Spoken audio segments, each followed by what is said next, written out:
A True Prince by Kairia'sYami. Chapter 2. I Just Can't Wait to Be King. Side note, I love that these chapter titles are of Disney songs. It is the glare of the sun that wakes him.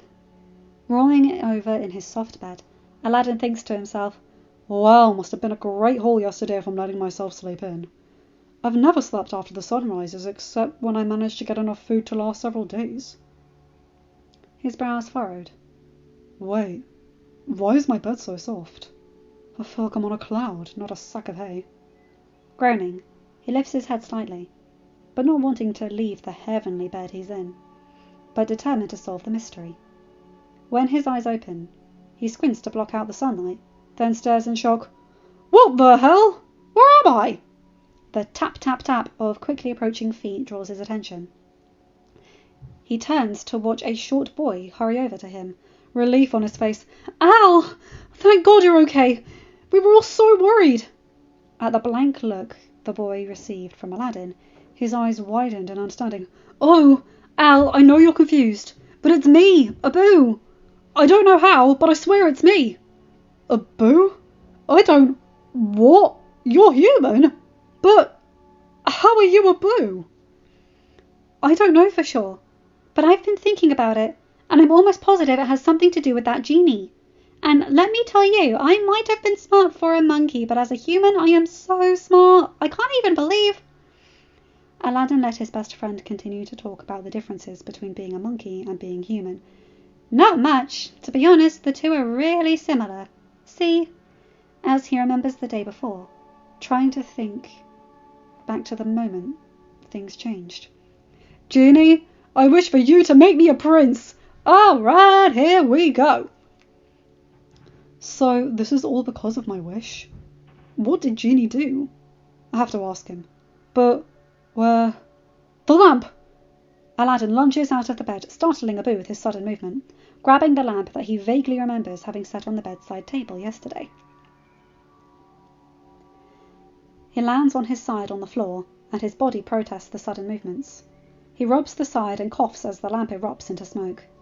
Genie appears with a wide yawn and a shout. Oh, that was a great nap. Hey, Al, I see you're getting settled in. I'm glad. I put a lot of work into fulfilling your wish. Genie, what's going on? Why do I have all these conflicting memories? And why and how is Abu a human? And why do these people recognize me as a prince? Aladdin's voice rises into nearly a shriek by the end of his sentence, and he's worked himself into a nervous frenzy by the end. What do you mean, Al?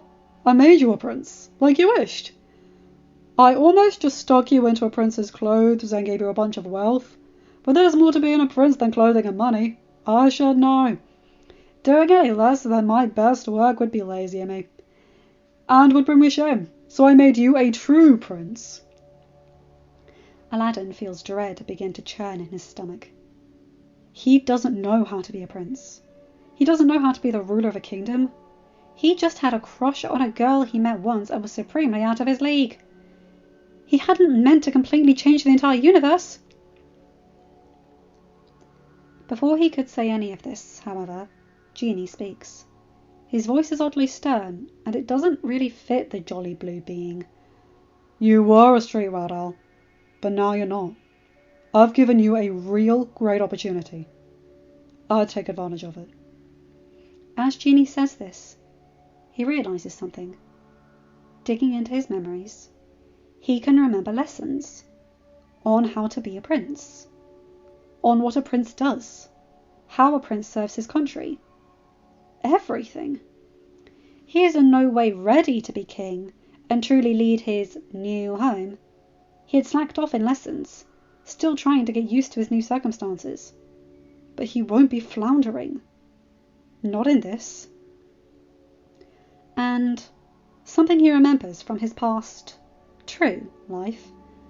The nation of Deusbara was destroyed years ago. He recalls hearing whispers and rumours in the market as he staked out a stall about how the once prosperous nation fell apart as greedy nobles fought over who would rule after the childless monarchs died.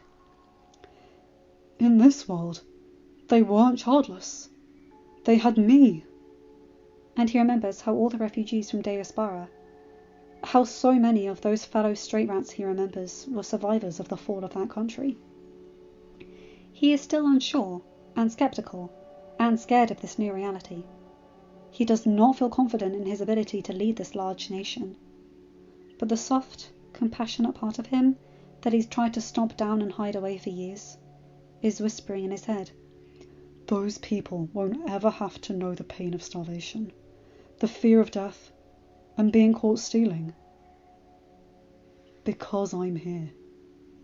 I can help them, be a strong ruler for them, do my best to make sure this land is the most prosperous and equal land in the world."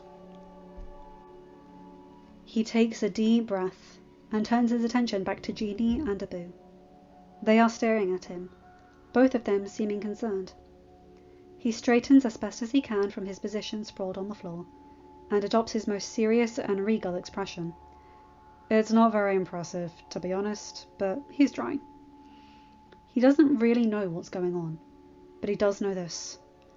I am going to be the best sultan this world has ever seen. I am going to make sure Deus Bara is the happiest place on earth.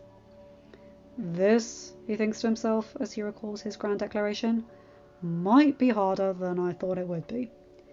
He is back in his heavenly bed, and his 3 advisors surround him now. You have been unconscious for several days, Zafar told him when he first arrived and saw Aladdin awake, and no medicine could rouse you. We have all been so worried, the oldest of them, Haim, had claimed. We did not know what to do. Your parents would kill us, the wisest of them, Malu, told him fondly, if we let you die so soon after we brought you back. Now they are discussing the events that happened while he was unconscious. One of the servants told a relative that your highness was ill. While still considered an unconfirmed rumour, there have been many people coming to wish you well. 3 entire rooms have been filled with get-well gifts from your people, and so far at least 10 men have been stopped from sneaking in to see you in concern. Zafar tells him, humour in his voice. At Aladdin's surprised look, Malu laughed. Did you not think your people cared for you, my prince? You may be new to princehood, but because of your experiences as a commoner yourself, you have made a very good impression on the common folk. He gives Aladdin a stern glance, though that is not me encouraging your frequent expeditions into town. You are much too unprotected by yourself, and you have not yet progressed far enough in your training to adequately defend yourself from threats. Our nation is still recovering. Dangers still lurk in the dark parts of our kingdom. Still reeling from the knowledge that he is beloved by hundreds of people, when before people had literally threatened to tear him apart for stealing a single loaf of bread, he gives little thought to Malu's scolding. He feels a warmth in his chest, and he is startled to realise that it is affection for those unnamed people who are so concerned for him when they might be barely getting by themselves. He will not tire of saying that he doesn't really know what's going on, or what he should do, because he has a long way to go. But he thinks that maybe, just maybe, if he has the support of these kind people, that he might just be able to do this. End of chapter. Hi guys, hope you enjoyed that one. I absolutely loved that one, because Aladdin's just like, what the heck? Oh, wait 1 second. I can do this. And him gaining the support he needed. And I love that Abu is a human as well. Why does that make so much sense to me? That's really sweet. That he's basically Aladdin's little brother. I love that. And I like that he's not alone in this. Think of it like Infinity Redux, but Aladdin edition. I love that. Anyway, you guys know the drill. Like, comment and subscribe, and hit that bell to get notified whenever I upload a new video. Have a good day, night, or whatever time zone you're in. Bye my guys, gals and non-binary pals. I'll see you in another video. Take care.